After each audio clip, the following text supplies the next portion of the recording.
ravie de vous retrouver dans cette nouvelle émission, la première de l'année 2024. Une nouvelle année est souvent, dit-on, synonyme d'un nouveau départ et de nouvelles résolutions. C'est d'ailleurs une thématique qui s'inscrit sous le signe de la psychologie positive et du développement personnel que je vous propose ce soir.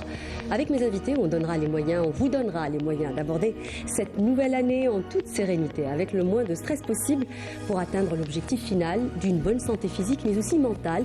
Quelle est la part du sommeil dans notre bien-être? Quels sont les bienfaits du sport sur notre cerveau? Quel est le rapport entre notre nourriture et nos émotions? Ce soir, nous nous penchons sur cet ensemble de facteurs duquel notre bien-être reste tributaire. Voilà en gros le propos que je vous propose ce soir. Et pour en débattre, j'ai le grand plaisir de recevoir une habituée de l'émission, Sabrina Moukran. Bonsoir. Bonsoir Sarah, heureuse année. Bonne année. Je rappelle au passage que vous êtes psychologue, psychothérapeute. Bienvenue. Merci. J'ai également le grand plaisir de recevoir Dr Saadia Kmoun. Bonsoir. Bonsoir Sarah. Bonne année. Merci, bonne année. Ravie d'être parmi vous aujourd'hui. Marhaba bik. Je rappelle que vous êtes spécialiste en médecine physique et réadaptation fonctionnelle. Vous êtes également nutritionniste. J'ai également le grand plaisir de recevoir une autre habituée de l'émission, Dr Amel Lahraj. Bonsoir. Bonsoir Sarah, bonne année à vous et à tous ceux qui nous regardent. Bonne année, meilleurs vœux. Vous êtes médecin généraliste et vous êtes également hypnothérapeute. Enfin, j'ai le grand plaisir de recevoir le docteur Abdelwahab Fouad. Bonsoir. Bonsoir Sarah. Bonne année, meilleurs vœux. Vous êtes médecin interniste, spécialiste en nutrition. Bienvenue à vous quatre pour venir parler justement de cette thématique de bien-être et de psychologie positive. Comment aborder cette nouvelle année en toute sérénité? Comment l'aborder en étant en bonne santé également? Alors, je commence avec une question toute simple. Quand on parle du bien-être, on passe très souvent par cet état j'ai envie de dire, de zénitude, de sérénité. Qu'est-ce que la sérénité, Sabrina? Oula, ça c'est une très grande question. En fait, en vrai, chacun de nous, il peut avoir sa propre façon d'être serein. Donc on peut trouver l'explication, on va dire, dans le dictionnaire. Mais après, vu qu'on est tous différents, chacun de nous, il a sa propre boussole intérieure, ce qui est important pour vous, ses besoins. Donc peut-être que moi, ma sérénité, c'est pas peut-être, c'est sûr que la mienne n'est pas forcément la vôtre. Mais être serein, c'est peut-être aussi avoir cette capacité de répondre à ses besoins, d'être dans un état d'équilibre entre donc ce que nous demande la vie, les stimulations au quotidien, et de pouvoir répondre à nos besoins et être dans un état, on va dire, d'équilibre, l'équilibre psychologique et physiologique en même temps. C'est très bien expliqué, mais moi j'aurais pensé plutôt à dire, corrigez-moi, enfin c'est vous la spécialiste, mais quand on parle un peu de sérénité, peut-être de parler d'un état de discernement et de contrôle d'émotions en réalité. Ok, donc ça déjà c'est une croyance. On pense que contrôler ses émotions, ça nous ramène à la sérénité. Sauf que ça nous donne quand même une notion, c'est que les émotions, on doit les contrôler. Alors que nos émotions, c'est nos messagers, c'est nos amis. Donc au contraire, peut-être que plus on va les accepter, les intégrer, prendre les messages, donc on va sortir de l'état de l'hypervigilance. Donc c'est un peu contradictoire. Sérénité veut dire que je vais contrôler. Non. Sérénité, ça veut dire peut-être que je suis dans le flot de la vie. Et pour être dans le flot, il faut être capable aussi d'accepter ce qui est. Et pour accepter ce qui est, c'est aussi se connaître. Oui. Alors, docteur Lahraj, alors pour rester peut-être dans les émotions ou les émotions fortes, on parle beaucoup de stress. Ça devient presque à la mode quand on parle du stress. Aujourd'hui, le stress est impliqué clairement dans l'avènement des maladies métaboliques. On le désigne comme un facteur déclenchant, comme un facteur aggravant. Est-ce qu'on peut être dans le contrôle, justement, encore une fois, de son stress, dans la maîtrise du stress chronique, on va dire, parce que je suis sûre que vous allez me dire que le stress, ça fait partie de la vie aussi, mais dans le stress chronique peut-être, avec la vie exigeante que nous menons aujourd'hui? Alors, dès qu'on parle de contrôle, ça ne marche pas. Que ce soit les émotions, que ce soit le stress ou la sérénité, les mots contrôle, gérer, contrôler, ça ne marche pas. Parce que ça fait partie de notre nature. Les émotions, c'est quelque chose d'inconscient. Vous ne pouvez pas contrôler quelque chose d'inconscient. Le stress, c'est un processus d'adaptation à une situation. C'est lorsqu'il devient chronique, permanent, qu'on le vit mal et qu'on le perçoit mal qu'il devient problématique. Lorsqu'on accepte le stress comme faisant partie de la vie, Bien au contraire, ça peut nous aider à bien appréhender la vie parce que ça fait partie des mécanismes d'adaptation de l'être humain. C'est lorsqu'on y résiste et lorsqu'on le laisse vivre constamment dans notre vie, lorsqu'on y pense tout le temps et lorsqu'on lui met une étiquette, parce qu'en ce moment c'est la mode des étiquettes sur pratiquement tout, lorsqu'on lui met une étiquette que ce n'est pas du bon stress, qu'il ne faut pas stresser, c'est là que ça devient problématique. Vous allez croiser des enfants de 6 ans qui vont dire « je suis stressé ». Vous allez croiser des parents qui disent mon enfant est stressé, alors que mais on parle quand même de deux types de stress. Clairement, on parle de stress qui inhibe et qui désinhibe. Oui. Voilà. C'est-à-dire il faut éviter de tomber justement dans l'excès. C'est ça, quand je vous dis un peu contrôler son stress, c'est-à-dire éviter de tomber dans l'excès justement. Est-ce que c'est possible? Oui. Tout à fait. Éviter de rester dans le stress qui est l'excitation permanente par rapport à une situation ou des situations dans la vie. Se poser certains moments, s'arrêter. Mais la première étape, Sarah, c'est l'acceptation du stress, faisant partie de la vie. Si on ne l'accepte pas, c'est pas possible. C'est-à-dire je rejoins Sabrina, si on ne se connaît pas, si on ne connaît pas les mécanismes de fonctionnement d'un être humain, ce que c'est qu'un stress, ce que c'est qu'une émotion, c'est pas possible. On va aller dans le contrôle, on va aller dans l'éviction, on met ça sous les tapis et du coup ça ne marche pas. Si je ne connais pas ce que c'est que le stress, je ne sais pas comment m'y prendre, si je ne sais pas la différence entre ce qui est bon, ce qui n'est pas bon dans le stress, je ne pourrai pas. À quel moment ça devient grave? À quel moment il faudra dire là, il faut que ça s'arrête? Dès que ça commence à se répercuter sur sa santé physique, sur sa santé psychologique, sur sa concentration, sur sa disponibilité à soi-même et aux autres. Ça, on peut le sentir. Si ça commence aussi à se répercuter un peu sur ses habitudes, sur le sommeil, là, on peut se poser des questions. Là, vous touchez un point très important, justement. Le sommeil fait partie clairement du bien-être, parce que le sommeil représente quelque chose comme le tiers de notre vie, chose qu'on ne nous dit pas assez souvent. Et une bonne journée ou une bonne vie dépend clairement d'une bonne nuit de sommeil. Une bonne journée dépend d'une nuit de sommeil. Alors, quelle est la part, justement, du sommeil dans notre bonheur, ou dans notre bien-être? Et là, je pense c'est une très, très, très grosse part, parce qu'en fait, une dette du sommeil est juste toxique pour le corps. D'accord? Donc, pour revenir à comment est-ce qu'on peut dire qu'un stress, il est nocif ou pas, c'est quand, en fait, on parle de fonctionnalité. Quand la personne devient non fonctionnelle au quotidien, ça veut dire que, voilà, elle va avoir, par exemple, des émotions qui vont complètement la laisser sortir de son... Enfin, ses relations deviennent toxiques. Tout ça, ça veut dire que la personne n'est plus fonctionnelle.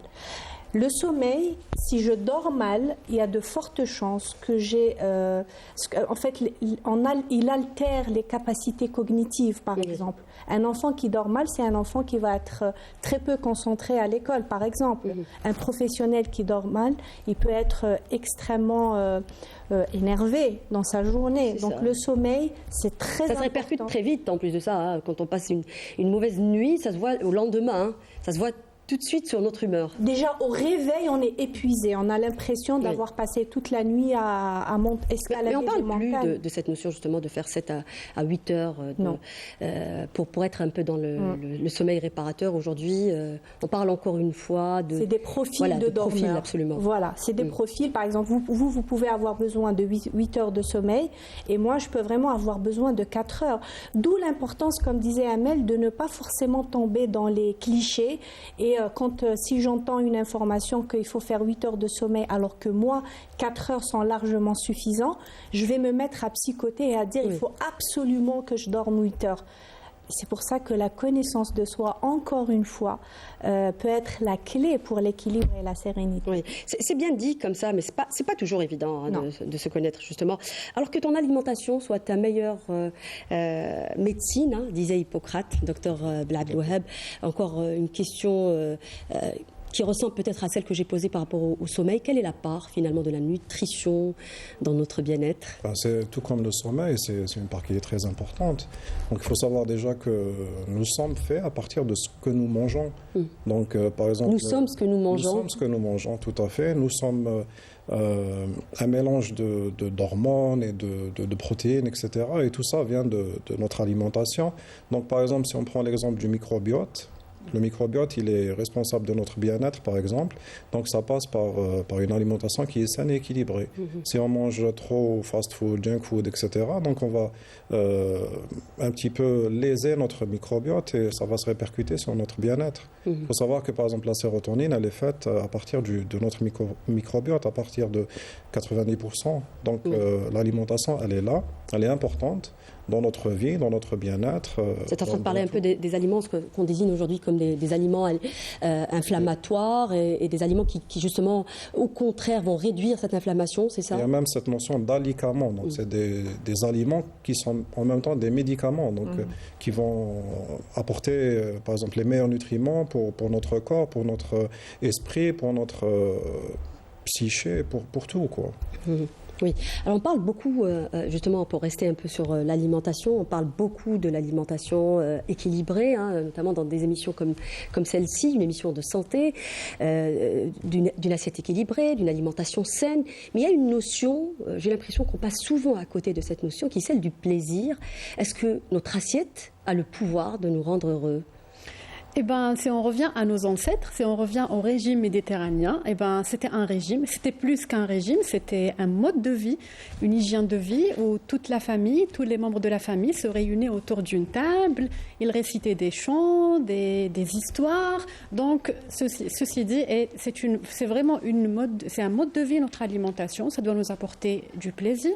Donc, pas seulement du plaisir à nos papilles linguales, mais plutôt ça fait plaisir, ça fait du bien à notre santé, mais aussi à nos papilles linguales. Donc, même si on remplace toutes les sucreries, tous les fast-foods qui font plaisir uniquement à nos papilles linguales, on peut les substituer d'aliments qui sont très bons. On peut aromatiser, mettre des herbes à nos repas, à nos aliments. On a les légumes de saison, donc qui sont très bons, les fruits aussi, qui sont très riches et aussi savoureux. Oui. Docteur Blablouheb, la même question. Est-ce que vous pensez que cette notion de plaisir, elle est suffisamment prise en charge? Vous faites des programmes, par exemple, on est en fin d'année, on parle de résolution. Beaucoup de gens prennent comme résolution celle de perdre du poids. Par exemple, lorsqu'il y a une nouvelle année, c'est un nouveau départ, on décide de perdre du poids. Est-ce que cette notion, par exemple, de plaisir y est dans les programmes que vous proposez, par exemple? C'est même très important. Oui. C'est quelque chose de primordial pour tout le monde parce que quand on veut perdre du poids, il faut plus penser comme avant qu'on est en face d'un régime, qu'il faut des restrictions, qu'il faut abolir tout ce qui est plaisir, tout ce qui est par exemple sucreries, chocolat, etc. Il faut que ce soit un petit peu équilibré, tout simplement. Moi, je donne une petite règle, c'est ce qu'on appelle les 80-20%. Donc, 80% une alimentation saine, équilibrée, et c'est pour tout le monde. Pas que pour les personnes qui veulent maigrir, pas que pour les diabétiques, ainsi de suite. C'est pour tout un chacun. Donc, 80% d'une alimentation saine et équilibrée, et les 20%, c'est l'alimentation plaisir. Donc, faut pas bouder son plaisir. Ça ne va pas ensemble? Si.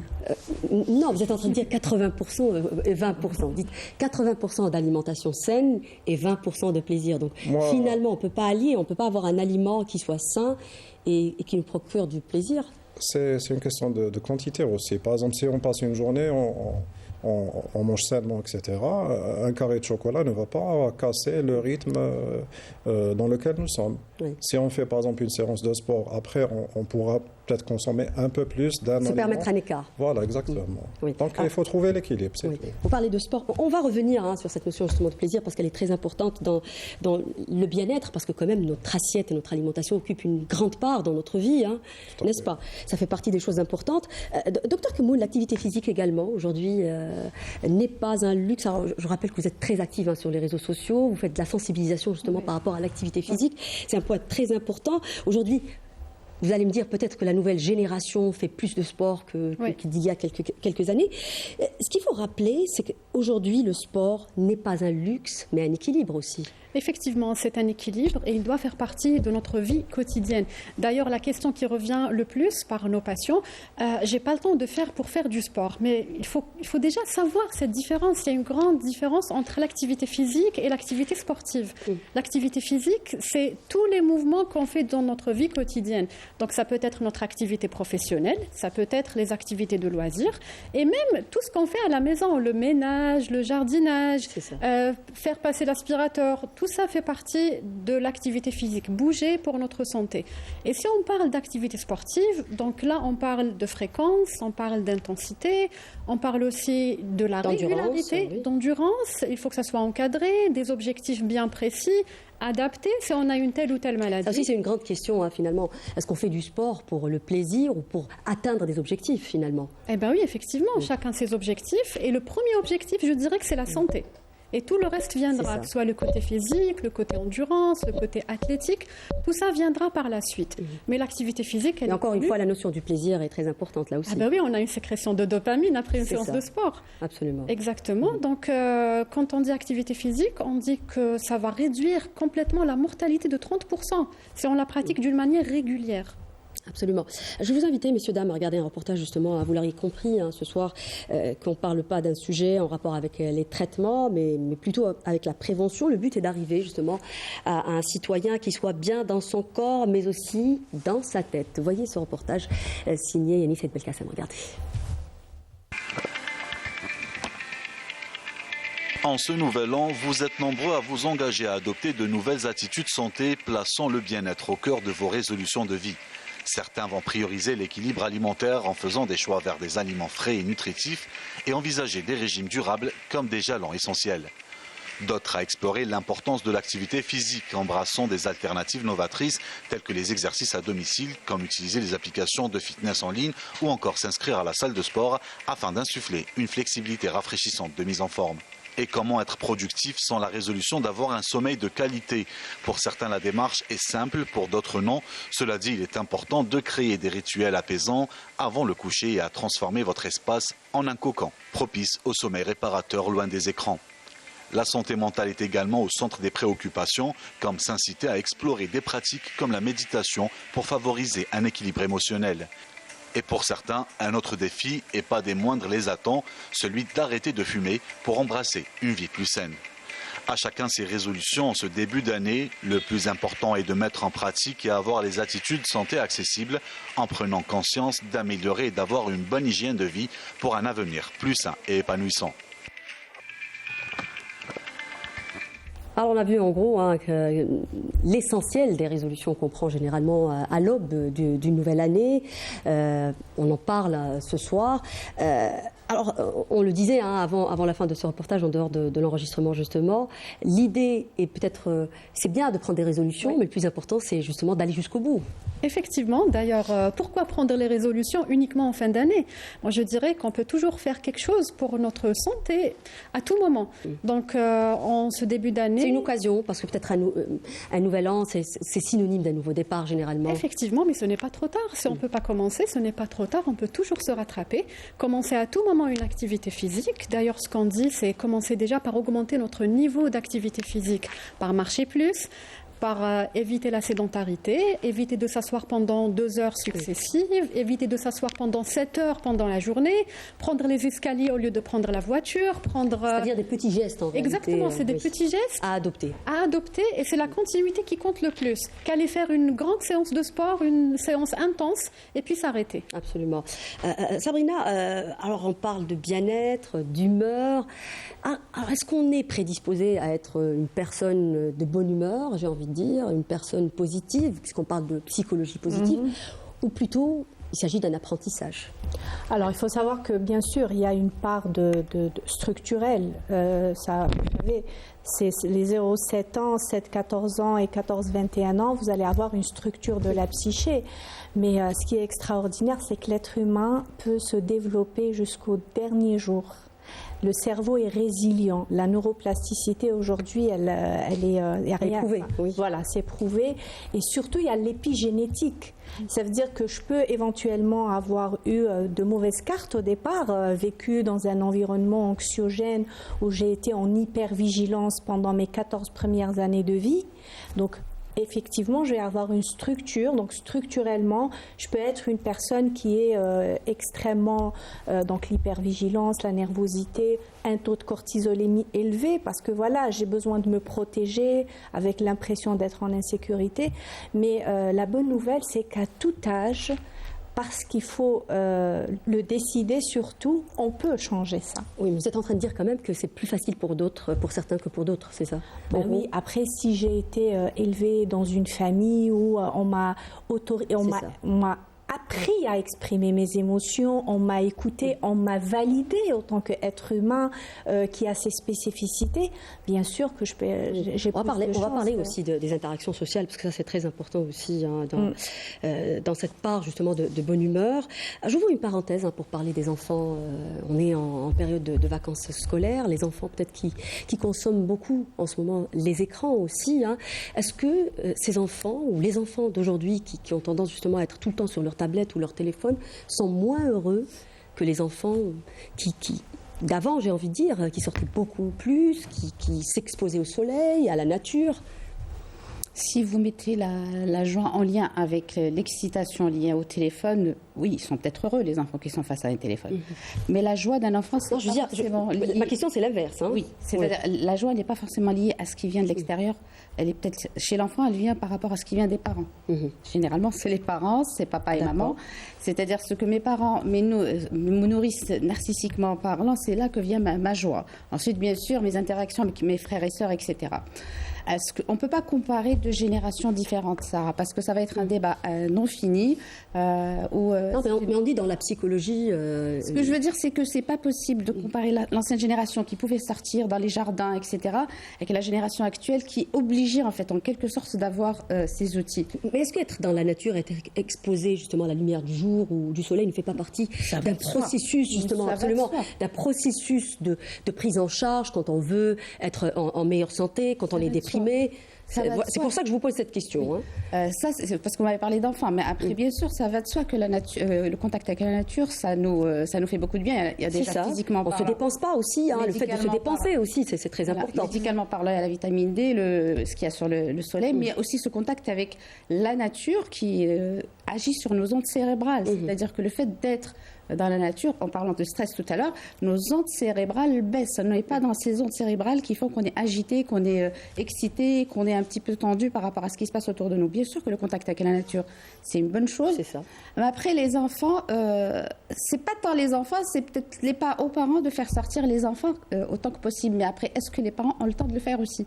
Oui, parce qu'on peut passer notre temps à dire oui, arrêtez ça, faites ça. Mais après, les solutions concrètes, c'est quoi? C'est ça, Sarah. En fait, on peut débattre autant qu'on veut sur le téléphone. C'est bien qu'ils aient ça, parce que ça leur permet d'avoir un apprentissage particulier, ça leur permet d'avoir confiance en eux. Il y a plein de choses qu'ils peuvent apprendre. Après, c'est bien aussi d'avoir la nature, mais c'est aux adultes de le faire. Je parle de l'excès. Quand je parlais des écrans, je parle de l'excès, de la surconsommation. Alors, ce sont des enfants, encore une fois, qui ne se dépensent pas beaucoup. L'OMS, rappelons-le, nous classe comme une population sédentaire, avec plus de 6 heures comme étant assis. On le disait brièvement tout à l'heure, mais est-ce qu'il y a beaucoup d'Algériens qui prennent la résolution, ce début d'année par exemple, de faire du sport? Effectivement, voilà, surtout en changer leur vie de ce sens, c'est-à-dire ne plus être sédentaire. Effectivement, donc c'est une résolution qui revient à chaque fois. D'ailleurs, que ce soit perte de poids, que ce soit pratiquer une activité sportive, ça revient à chaque fois. Et parlons de sédentarité et d'obésité, on les voit de plus en plus chez les enfants. On a beaucoup plus d'enfants en obésité, en surcharge pondérale. Et un enfant obèse, c'est un adulte obèse. Un enfant qui peut avoir toutes les conséquences de cette obésité sur son corps dès son jeune âge. Parlons de complications mécaniques, donc que ce soit sur les articulations, alors qu'il est en pleine croissance jusqu'à l'âge adulte. Il a déjà des problèmes de dos, il a déjà des problèmes... Exactement. Voilà. Si on a une scoliose, chose qui est très fréquente en péripubertaire, on a une aggravation de cette scoliose. Si on a des troubles statiques des pieds, on a une aggravation de ces problèmes. Donc, d'où l'importance de commencer l'activité sportive chez les enfants. D'ailleurs, si on voit les recommandations de l'OMS pour la pratique de l'activité physique, chez l'adulte, on parle de 150 heures semaine, 150 minutes semaine ou 20 à 30 minutes par jour. Chez les enfants, c'est 1 heure par jour. Et chez les enfants, on va sur de l'intensité, on les laisse bouger, se dépenser. Et on parle même de renforcement musculaire, mais sans charge externe, avec le poids du corps. Cela va même augmenter leur densité osseuse pour avoir des os solides et surtout pour leur développement psychomoteur aussi. Oui, il faut dire aussi que le sport est un antidépresseur naturel. Hein. On se sent tout de suite bien après une séance de sport. Hein. Ça c'est très important, c'est incroyable. Hein. Effectivement, peut-être au départ c'est dur parce qu'on a des courbatures, on est essoufflé, on a mal. Mais si on résiste... sortir déjà de la salle de sport, on se sent bien. Effectivement, mais si on résiste, ça devient comme une drogue, une bonne drogue. Oui. Alors je rappelle juste qu'une étude menée sur une centaine de milliers de diabétiques a montré que l'activité physique, vous en parliez tout à l'heure, réduit les complications cardiovasculaires, réduit de 25% le risque de cancer, de cancer du côlon et du sein. Donc ça, c'est pour dire l'importance justement du sport. Est-ce que ça nous protège également, le sport, des troubles émotionnels, de l'anxiété, de la dépression ? Alors, quand on parle d'activité physique, on dit toujours qu'elle a beaucoup de bienfaits sur notre santé. Et qui dit santé, dit un état de bien-être complet, physique, mental et social. Donc cela va de soi. Donc qui dit activité physique, on a déjà une bonne humeur par la suite, on est bien, on est motivé, on est plus productif au travail. Donc la réponse est oui. Et même sur le plan social, si on tombe moins malade, on a beaucoup moins de maladies chroniques, on a beaucoup moins de mal de dos. Donc même sur le plan social, ça apporte beaucoup de bien parce qu'on a une réduction de l'absentéisme au travail. On a la réduction du coût lié à la santé. Donc l'activité sportive agit sur les 3 volets. Il y a aussi la sécrétion d'hormones du bonheur, hein, Sabrina. Ah oui, mais en fait l'activité sportive, quand elle est bien intégrée dans le quotidien, parce que malheureusement, par exemple, avec les résolutions de fin d'année, même dans le wording, le langage, c'est « je fais du sport pour perdre du poids ». Mais ça serait plutôt intéressant de dire « pour récupérer un poids de forme ». Est-ce que je vais vers quelque chose de positif ou est-ce que je fais le sport pour fuir un état non désiré ? Nous, on a tendance à voir que dans les salles de sport, quand même, quand une personne est mince, on lui dit pourquoi vous faites du sport, par exemple. Tu n'as pas besoin de faire du sport, exactement. Et c'est là, donc il y a des croyances dès le départ qu'il faut déjà aller titiller. Le sport, ça fait partie, c'est pas un luxe, c'est un point de départ pour entretenir cette enveloppe physique, pour pouvoir rester mobile jusqu'à 90 ans et plus. Donc à partir du moment où je donne ce sens à l'activité sportive, éventuellement je pourrais tenir mes résolutions. Oui. Alors le sport donne cette promesse justement de nous protéger des troubles émotionnels. Pour l'alimentation aussi, est-ce qu'il existe des aliments finalement qui nous protègent également ? Parce qu'on voit beaucoup de gens, par exemple, lorsqu'on est heureux, on peut se réfugier dans l'alimentation, et quand on est malheureux aussi, hein, docteur Blablouab.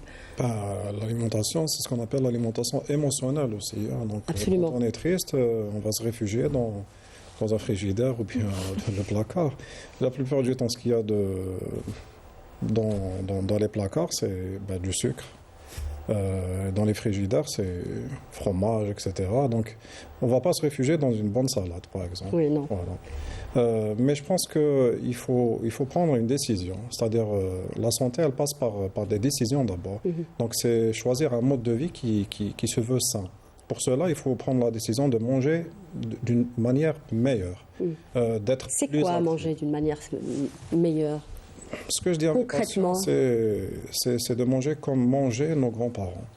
Tout simplement. C'est-à-dire, il y avait moins d'alimentation transformée, plus d'alimentation vraie. Donc, on achetait du marché, non pas des supermarchés ou bien de la supérette. Donc, on n'achetait pas tout ce qui était transformé, tout ce qui était emballé.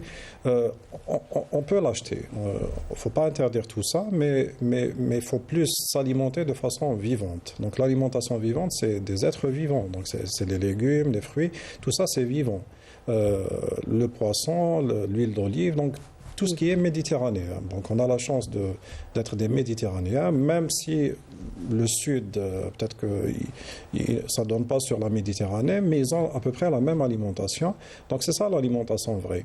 Quand on se nourrit d'une façon réelle et vraie comme ça, quand on consomme des légumes, des fruits, etc., on va favoriser une meilleure santé parce que ça passe par la consommation de fibres, de nutriments vrais et tout. Si on consomme, par exemple, si on voit un petit peu l'état des lieux actuellement, nos enfants, etc., ça consomme tout ce qui est transformé. Donc, si on fait, par exemple, un état des lieux, par exemple, pour un enfant. Moi, j'ai l'habitude de faire ce qu'on appelle une enquête diététique chez certains, donc pour voir leur alimentation. Là, on va voir qu'il n'y a pas de légumes, il n'y a pas de fruits. Ça consomme peut-être à la rigueur un jus de fruits de temps en temps, un vrai jus de fruits, mais la plupart du temps, c'est les pâtes, le riz, etc. Et tout ça, c'est une alimentation qui se veut transformer. Et ça va favoriser. Je vous dis une chose, la génération montante actuellement, c'est une génération qui sera plus malade.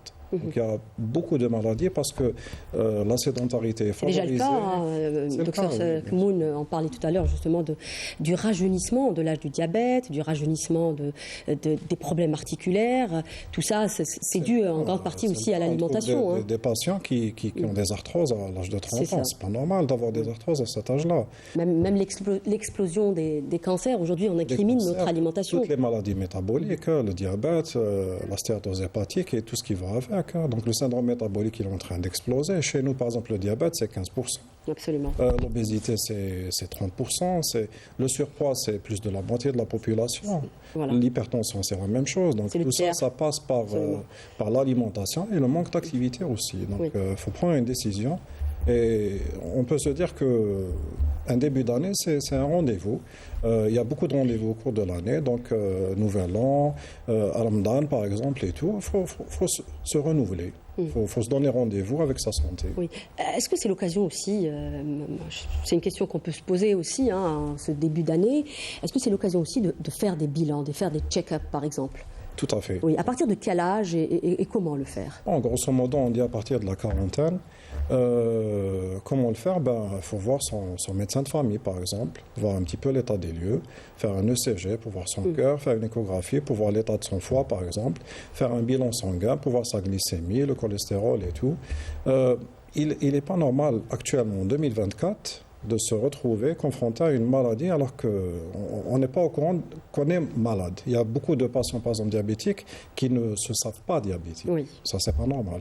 Si on faisait des check-ups de façon régulière, on pourrait prédire, parce que là, actuellement, quand notamment on parle pour les personnes déjà qui ont un diabétique, par exemple, dans la famille, ce qu'on appelle les profils à risque.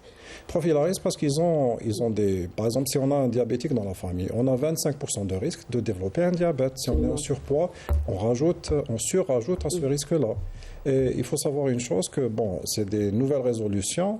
Ça rime avec, bien sûr, prévention. Et pour prévenir les maladies, par exemple pour le diabète, il y a actuellement ce qu'on appelle le prédiabète. Donc on passe par ce qu'on appelle l'insulinorésistance.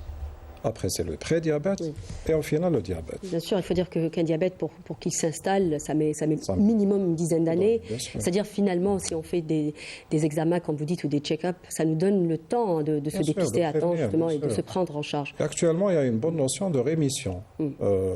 Faire la rémission, bien la régression de toutes ces maladies. Par exemple, la stéatose hépatique, on peut en guérir.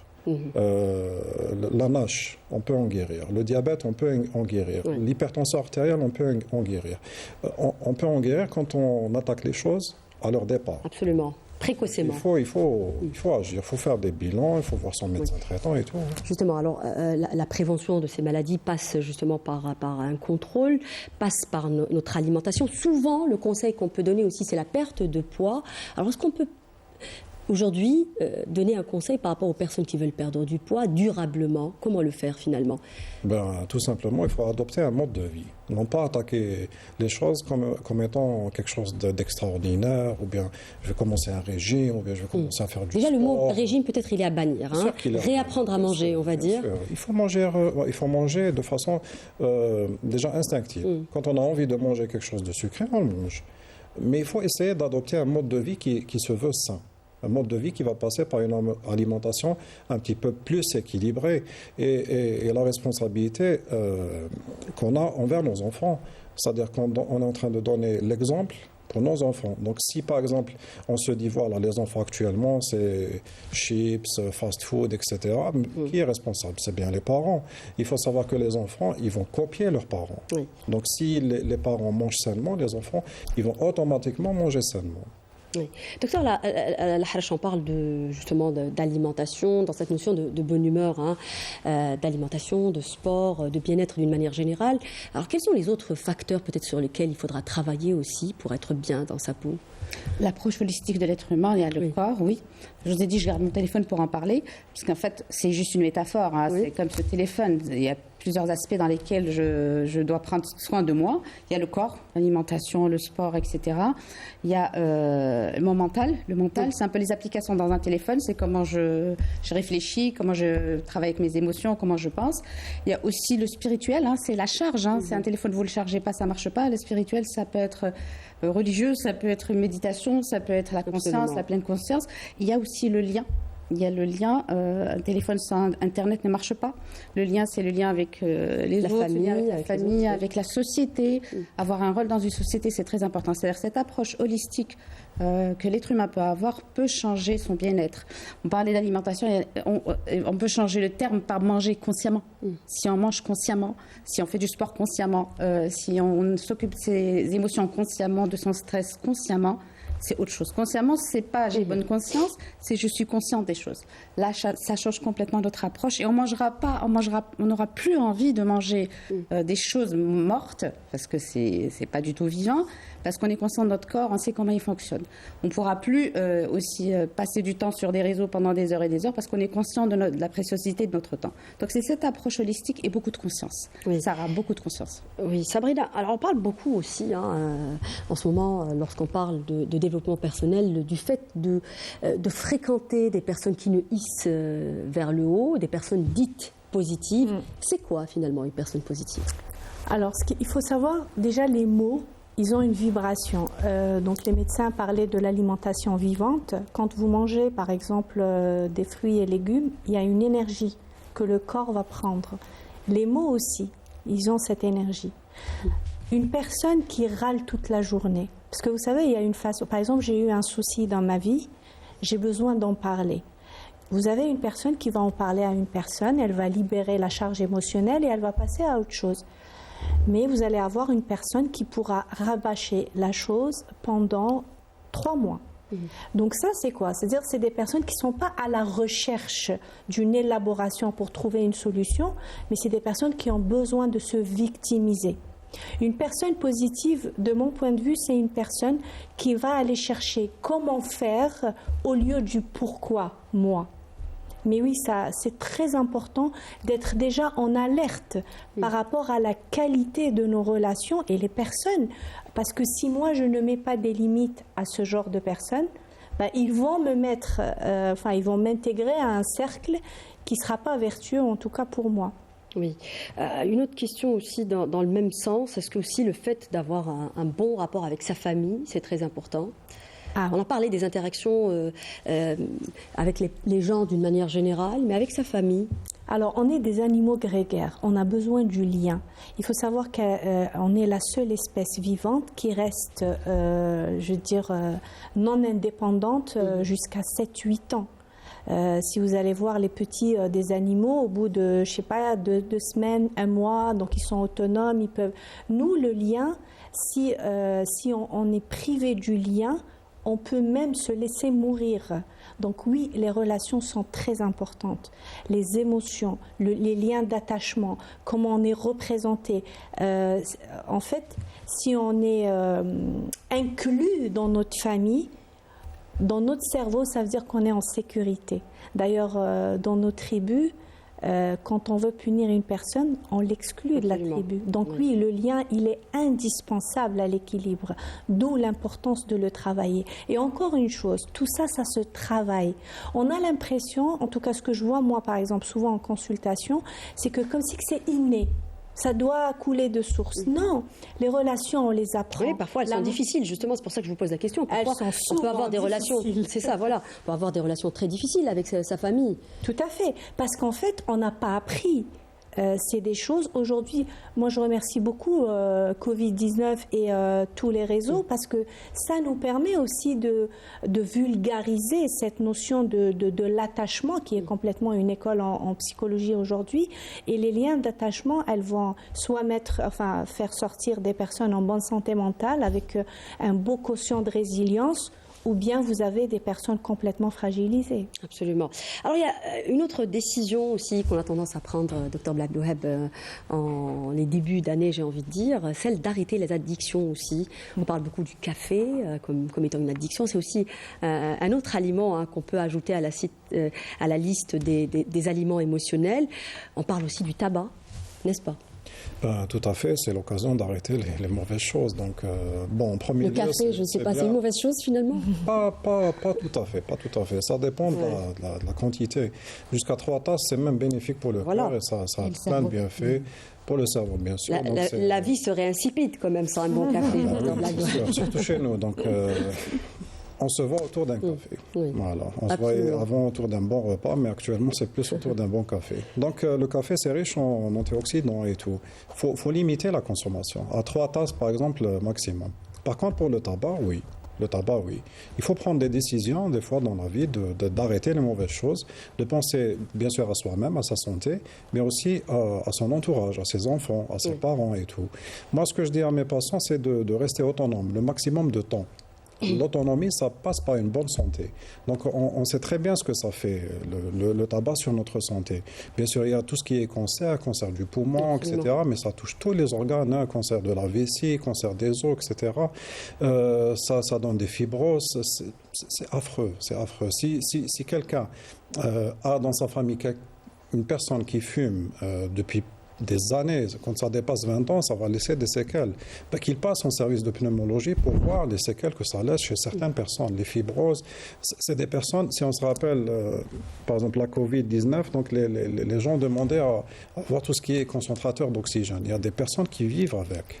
Et c'est affreux, ça. Donc il faut penser à ça. Oui. Docteur Lahrej, comment l'hypnothérapie peut-elle aider justement à arrêter les addictions, les mauvaises habitudes, on va dire? L'hypnothérapie, en fait, elle va permettre à la personne de passer le cap du sevrage. C'est-à-dire, c'est pas parce qu'on fait de l'hypnose qu'on va arrêter du jour au lendemain si on n'a pas envie d'arrêter. Mais en fait, c'est plutôt toute la phase de sevrage et aussi le pourquoi. Généralement, le pourquoi, parce que l'hypnose, c'est pas quelque chose qui va agir sur le symptôme, contrairement à ce que j'ai entendu. Pas du tout. L'hypnose va aller vers la source. Pourquoi je fume et qu'est-ce qui fait pourquoi je veux arrêter. Et pourquoi je veux arrêter, c'est ça le plus important. C'est d'arriver à cette motivation, parce que vous serez d'accord avec moi depuis le temps qu'on dit que c'est mauvais le tabac, et que c'est pas bon, et que ça n'a rien changé, et qu'il faut avoir de la volonté, parce qu'on ne touche pas là où on a besoin de toucher. Il faudrait qu'on touche le pourquoi. Qu'est-ce qui a fait que je touche? Et ensuite, l'hypnose est là pour vraiment permettre à la personne de se libérer totalement de la cigarette. Donc c'est un excellent accompagnateur, parce qu'on va agir au niveau de l'inconscient. Comment concrètement aujourd'hui, si on parle par exemple à une personne qui fume depuis des années et on a envie de l'inciter ou de l'inviter à arrêter, comment faire concrètement? En tant que proche? Oui. En tant que proche, pourquoi tu fumes? Et qu'est-ce qui ferait que tu arrêtes? Qu'est-ce qui a fait que tu fumes? Qu'est-ce qui a fait que pourquoi tu arrêterais? Si la personne n'a pas envie, elle va vous dire, écoute, Sarah, moi, c'est mon moment à moi. Par exemple, c'est un exemple. Ou c'est, je fume parce que, écoute, ça me détend. Après, tu peux aller loin. Vous pouvez aller loin. Tu peux aller loin dans le pourquoi. Pourquoi? C'est le questionnement. Mais si la personne n'a pas envie, Sarah, on peut rien Parfois, faire. il y a des gens qui veulent arrêter et ils n'y arrivent pas. Ils n'y arrivent pas parce qu'il y a quand même la problématique de l'addiction aussi. C'est là qu'on peut avoir recours à des approches comme l'hypnothérapie, comme l'acupuncture et d'autres approches. Mais l'hypnothérapie, quand une personne vous dit « je veux » et « j'arrive pas », là c'est autre chose. Oui. Ça, on peut le faire. Alors on a parlé au tout début de l'émission, Dr Blagloheb, du stress justement, comment lutter contre ce stress chronique. C'est quoi le rapport entre l'alimentation, encore une fois, et le stress? Ça aussi, c'est... Aujourd'hui, on parle du deuxième cerveau, on parle d'aliments justement qui peuvent provoquer le stress ou à l'inverse, peuvent nous procurer un bien-être. Tout simplement, vous avez deux types d'alimentation, anti-inflammatoire et pro-inflammatoire. Donc il faut favoriser ce qu'on appelle l'anti-inflammatoire. Donc la pro-inflammatoire, c'est tout ce qui est industriel, tout ce qui est acides gras qui sont bien sûr dangereux pour la santé et tout. Anti-inflammatoire, c'est ce qui est sain pour la santé, tout simplement. Et ce qui est sain pour la santé, il va être sain pour notre deuxième cerveau. Donc le deuxième cerveau, c'est l'intestin. Et quand on parle d'intestin, c'est le microbiote, encore une fois. Donc il faut chouchouter son microbiote. Et ça passe par une alimentation qui se veut équilibrée. Ça passe par les fibres, ça passe par les légumes, par les fruits, ça passe par les céréales complètes, ça passe par les légumineuses. Donc il faut retourner un petit peu vers ces sources-là d'une alimentation qui est ancienne, celle de nos grands-parents. On revient toujours à ce fameux régime justement méditerranéen. Absolument. Alors le sport a un besoin vital, hein, nous le disions tout à l'heure, ce n'est pas un luxe, c'est un antidépresseur naturel. On parle aussi du sport comme étant une manière de lutter contre la violence, le passage à la vitesse, hein, on le voit chez nous malheureusement aujourd'hui, à la colère. Est-ce qu'il y a des sports plus recommandés que d'autres? Alors quand on voit par exemple les populations asiatiques qui sont quand même définies comme étant des populations zen, encore une fois, on parle de tai chi, du yoga. Est-ce qu'il y a des sports qu'on peut conseiller en ce début d'année? Effectivement, donc pour commencer une activité physique, ce qu'on recommande, c'est déjà faire ce qu'on aime. C'est ça. Opter pour nos préférences, exactement. Si on aime courir, si on aime les arts martiaux, si on aime du yoga. Donc il faut y aller, il faut choisir cette discipline. Maintenant, certaines activités sont peut-être plus recommandées que d'autres. Donc, il y a les arts martiaux. Donc, les arts martiaux, c'est tout un art.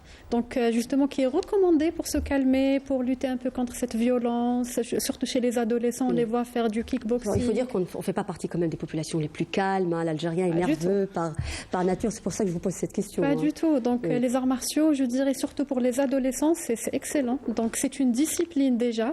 C'est plus qu'un sport, c'est un art qui va leur permettre de déjà travailler leurs conditions physiques, mais aussi d'adopter cette discipline.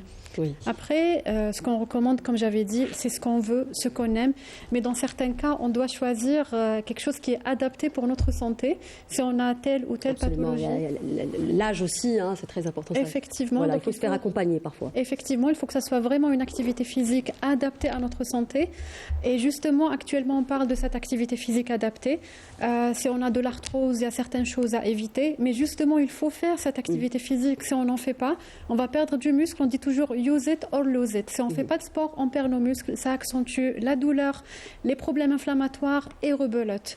Donc, le sport aujourd'hui, c'est une thérapie. Vous conseillez le sport, Sabrina, par exemple, pour les personnes déprimées? En fait, quand on travaille, par exemple, dans les thérapies cognitivo-comportementales, lors de l'installation des psychothérapies, généralement, quatrième, dès que le patient récupère un peu d'énergie, on installe, bien sûr, on l'amène lui-même à choisir une activité, ne serait-ce que 20 minutes de marche par jour, mais in fine, c'est-à-dire à la fin, c'est vraiment qu'il puisse avoir une activité qui lui procure du plaisir, régulière, qui a du sens pour lui, qui lui procure du plaisir, parce qu'il y a des neurotransmetteurs extraordinaires qui vont être sécrétés, et lui-même, il va travailler le sens du sport, mais c'est un antidépresseur naturel, le sport. Mais c'est ça le plus important aussi, peut-être, docteur Kemoun, c'est la régularité. C'est un mot très important à dire, pas uniquement peut-être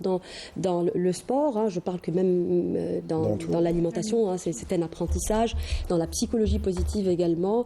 Est-ce qu'il y a des conseils pratiques qu'on peut donner aux gens qui nous regardent ce soir? Par exemple, aujourd'hui, on peut faire du sport même chez soi, on peut faire du sport même couché. Il y a des programmes proposés sur YouTube, il y a des applications. Qu'est-ce qu'on peut proposer concrètement? Effectivement, donc vaut mieux y aller sur de la régularité que faire 2 heures de sport une fois par semaine. Donc ce qu'on recommande, c'est d'avoir des séances de courte durée, de 20 à 30 minutes, et même si on n'a pas le temps, même au travail ou à la maison, on peut faire du sport. On parle aujourd'hui de fitness snacking, donc de prendre 5-10 minutes de pause, on fait quelques squats par-ci, on monte les escaliers par-là, on bouge un peu, et on a notre 30 minutes d'activité physique journalière, qu'on soit au travail, qu'on soit à la maison. C'est un conseil aussi même pour les personnes, par exemple, qui ont des problèmes au dos, c'est-à-dire de ne pas rester assis toute la journée, c'est ça? Effectivement, donc pour les personnes qui ont des problèmes au dos, là c'est vraiment une autre paire de manches. Donc là, il y a la posture, donc tout ce qui est ergonomie, donc avoir un siège de travail ergonomique, avoir de bonnes postures au travail. Donc déjà pour prévenir ces attitudes vicieuses, et par la suite, bien sûr, y aller sur une activité physique qui est adaptée, qui va beaucoup plus travailler les muscles les plus profonds, qui sont vraiment comme des haubans. Ce sont des gros haubans musculaires qui vont soutenir notre colonne vertébrale. Oui. Alors, Encore une fois, pour revenir un peu sur les hormones du bonheur, il nous faut combien de temps d'activité physique pour justement émettre ces hormones qui nous font du bien? Combien de temps par jour, par exemple? La séance doit prendre combien de temps? On revient toujours aux recommandations de l'OMS, c'est dans les 20 à 30 minutes d'activité sportive. On recommande de varier les sports, les types de sports, entre les activités d'endurance, donc tout ce qui est cardio, courir, marcher, les activités de renforcement musculaire qui jouent un rôle très important. Il y a aussi tout ce qui est travail de l'équilibre, travailler les muscles profonds, surtout chez les personnes âgées. Après, cet effet, est là. Il faut se faire accompagner quand même, ça c'est très important. Oui. L'effet est juste après la séance. Mais il ne va pas durer toute la vie. Il va durer dans les 24-48 heures maximum, d'où l'intérêt de la régularité, d'une pratique régulière. Oui. Alors, est-ce qu'il y a aussi des aliments qui peuvent nous mettre en forme? Les aliments, oui, parce qu'on va parler de fatigue, parce qu'on a tendance à parler de fatigue chronique, on dit je suis fatigué d'aller vers la salle de sport. Alors, est-ce qu'on peut compenser par exemple avec des aliments qui peuvent nous mettre en forme? Écoutez, par exemple en consultation, des fois il y a certains patients qui se disent voilà, je suis en méforme, je suis un petit peu grippé, je fais une pause dans mon programme. Alors ça c'est faux. Une pause dans mon programme, ça veut dire qu'ils vont manger un petit peu trop. Donc quand on mange trop, on va perdre de l'énergie. C'est l'inverse qu'il faut faire. Donc il faut... C'est très simple. C'est les préceptes à respecter. Oui. Il ne faut pas manger en grande quantité. Il ne faut pas se resservir. Il faut essayer de privilégier tout ce qui est vert, tout ce qui est légumes. Faut éviter tout ce qui est gras, les sauces et tout. Notre culture, elle est un petit peu difficile dans ce sens-là. Il faut essayer d'avoir de nouvelles habitudes alimentaires. Donc les nouvelles habitudes alimentaires, ça passe par une entrée qui soit saine, donc des légumes. Le deuxième plat, essayer de manger à la fourchette. Et le dessert, c'est les fruits. Si on s'adapte à ce rythme-là, on va gagner en santé, on sera en meilleure forme tout simplement. Oui. On peut tester d'ailleurs, parce qu'on peut tester une semaine comme vous dites et 2 jours quand on mange pas bien et on voit la différence sur nous. C'est incroyable. C'est-à-dire que les gens, s'ils testent, ils vont se rendre compte d'eux-mêmes. Oui. Alors on va conclure la grande question finalement, parce qu'on a tendance à dire, peut-être à tort, on dit que pour être peut-être de bonne humeur ou peut-être bien, il faut casser la routine. Mais finalement, en concluant cette émission avec tous les conseils que vous venez de dire, on voit que c'est juste le contraire, parce que finalement, on se sent bien en instaurant une routine. Bah oui, le principe de la tortue et le lièvre. Petit à petit, on nous l'apprend quand on est enfant, mais c'est pas pour les enfants ce truc, c'est pour les adultes. C'est-à-dire petit à petit, tous les jours un peu, petit à petit, tous les jours un peu, et tout le temps. Tout le temps, dans le long cours. Oui. Ça n'existe pas, le truc du jour au lendemain, je me réveille, c'est fini, je suis quelqu'un d'autre. Oui, Sabrina, on termine avec vous justement sur la même question finalement. Il faut avoir une routine, tout simplement. Les rituels sont très sécurisants et c'est important parce que le rituel va s'inscrire dans ce qu'on appelle le mode par défaut. Et donc, en fait, si j'instaure après 90 jours une alimentation saine avec une activité sportive et tout, ça va devenir mon mode par défaut. Donc, je ne vais plus faire d'efforts pour aller à la salle de sport. Donc, ça va... je vais récupérer de l'énergie pour ailleurs. Donc, au contraire, il faut vraiment célébrer les rituels. Bien sûr, injecter du renouveau de temps en temps, c'est important, mais les rituels, on en a tous besoin. Oui, la régularité, c'est le mot justement la persévérance et l'engagement. Absolument. La régularité et l'engagement, c'est les termes, le mot-clé qu'on retiendra justement à la fin de cette émission. Merci, mesdames et messieurs, d'avoir participé à cette émission, la première de cette année 2024. J'espère, en tout cas, que ce sera une bonne année pour vous. Merci de nous avoir prêté attention. Cette émission est arrivée à son terme. N'oubliez pas de nous rejoindre sur les réseaux sociaux. Merci à tous ceux qui nous écrivent d'ailleurs sur la page de l'émission Santé Mag sur Facebook, mais aussi sur Instagram. Excellente suite des programmes sur Canal Algérie. Je vous revois avec grand plaisir samedi prochain plutôt. Au revoir.